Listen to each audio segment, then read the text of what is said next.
한성교의 혁신이라고 이야기해요. 아니 왜 남의 당 공천을 이유라고 불러요? 자매도 남입니다. 저는 예견하지 않았습니까? 의정부에서 문희상 의장이 절대 오영환 청년 소방관 도와주지 않고 이건 민주당이 의도적으로 오영환 씨 매기는 거라고. 아무것도 모르는 청년 의정부에 보내놓고 거의 뭐 차도 살인 지게를 쓰는 거라고. 그래요! 아니 정말 이런 진짜 저는 방송국 그래서 코로나 방토왕! 이 방토왕의 예언력이 아주 물이 오르고 있어요. 그 홍준표의 대구 출마를 불로창석이 마쳤고 네.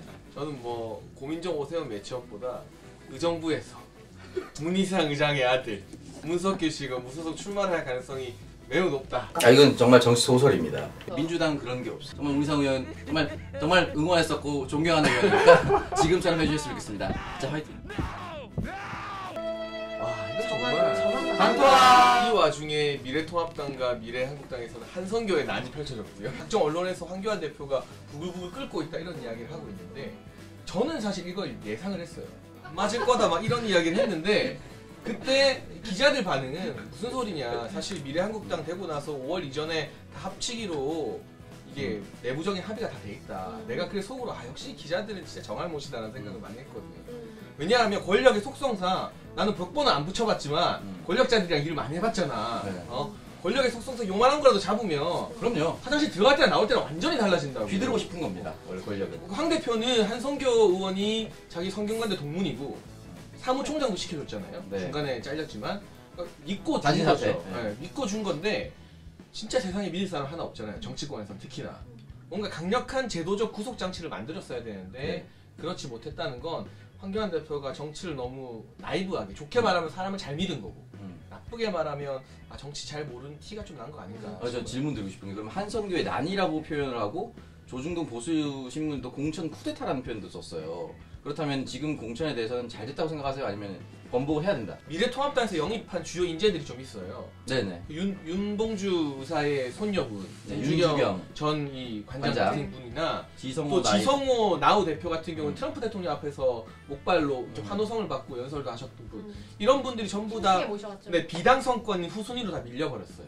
그런 부분에 대해서는 이게 미래통합당과 미래한국당이 같은 이념을 추구하는 정당이면 같이 가져서야 되는 부분이 있는데 너무나 무시가 되었고, 그리고 예를 들면 5번에 그 어떤 변호사분 같은 경우는 이력이 뭔지 하나도 없어요. 저는 오히려 좀 다르게 말씀드리고 싶은데요. 한성교의 혁신이라고 이야기하고 싶어요.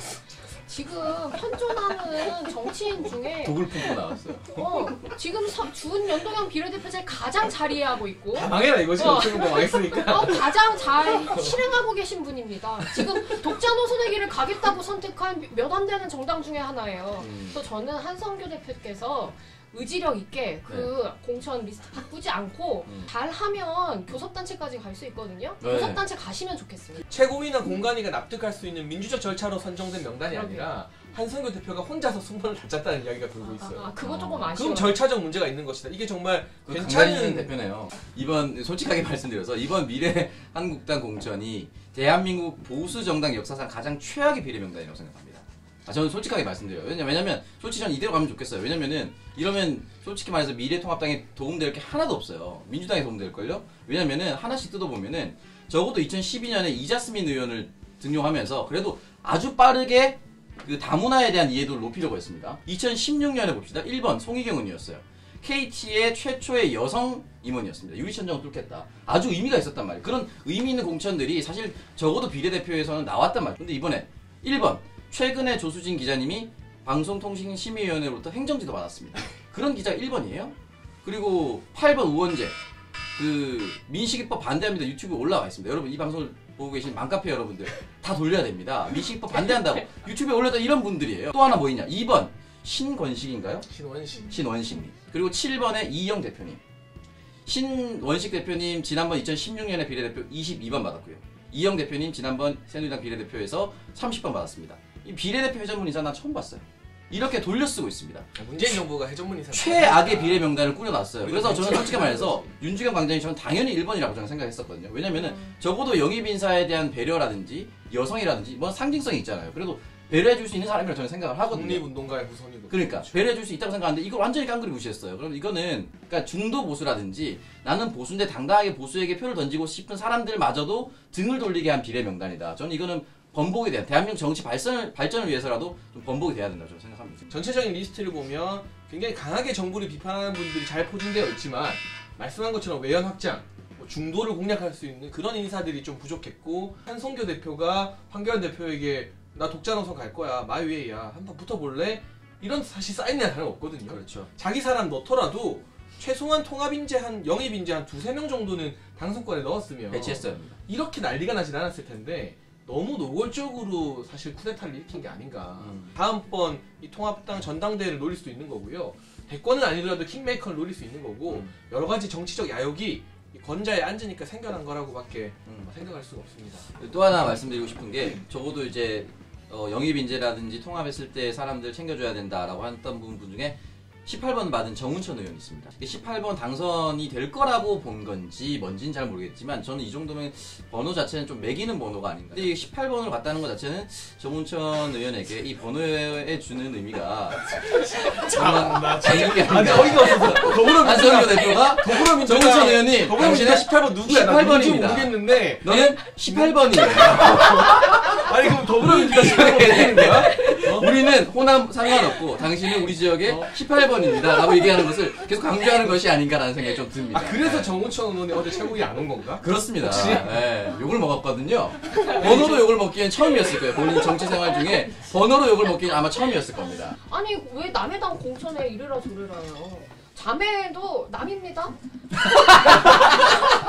관계도 남이에요. 소유권은 같이 공동으로 가지실 수가 없어요. 그러니까 만약 이게 마음에 안 들면 미래통합당 따로 비례 리스트를 만드세요. 자매라기보다는 먹여주고 입혀주고 금이야 오기야 키웠는데 갑자기 부모를 나몰라라 하는. 아 원래 남이야. 그것이 바로 진정한 독립입니다. 반토와 미래한국당 공천만 여러분이 이렇게 난리가 난 거 알죠? 더불어민주당은 이제 무소속의 난이 있습니다. 저는 예견하지 않았습니까? 의정부에서 문희상 의장이 절대 오영환 청년 소방관 도와주지 않고 이건 민주당이 의도적으로 오영환 씨 매기는 거라고.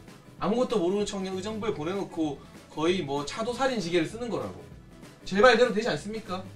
이 정도면 소방차 한 대 끌고 국회 의사당을 달려가야 됩니다. 시원하게 센수압으로 물 한번 날렸으면 좋겠어요. 누구한테? 문희상 의장한테? 그래요! 누구한테 날리겠습니까? 아니 정말 이런 진짜 저는 결국 묵인 방조라고 보거든요.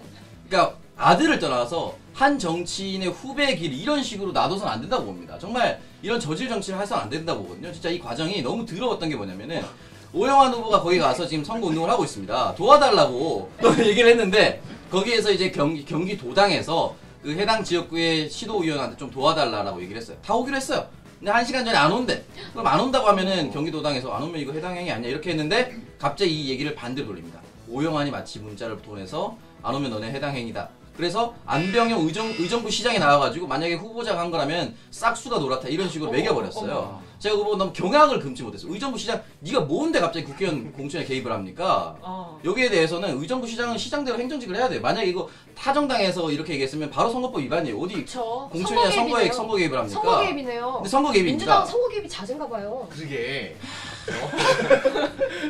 정치 인생을 진짜 마무리하고 멋지게 은퇴하고 싶다면은 한 정치인의 후배의 인생의 길을 이런 식으로 열어줘서는 안 됩니다.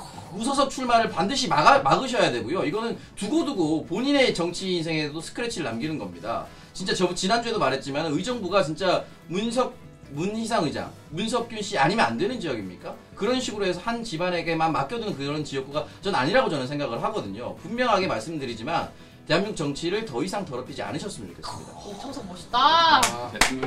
미래 대통령 역시 오창석. 이로써 저는 그 벽보가 제 인생의 마지막 벽보입니다. 여기서 민병두 의원 무소속 출마는 케이스가 좀 다르다고 보는데 사실 블루창석이 민병두 의원의 컷오프에 대해서는 되게 반대했었잖아요.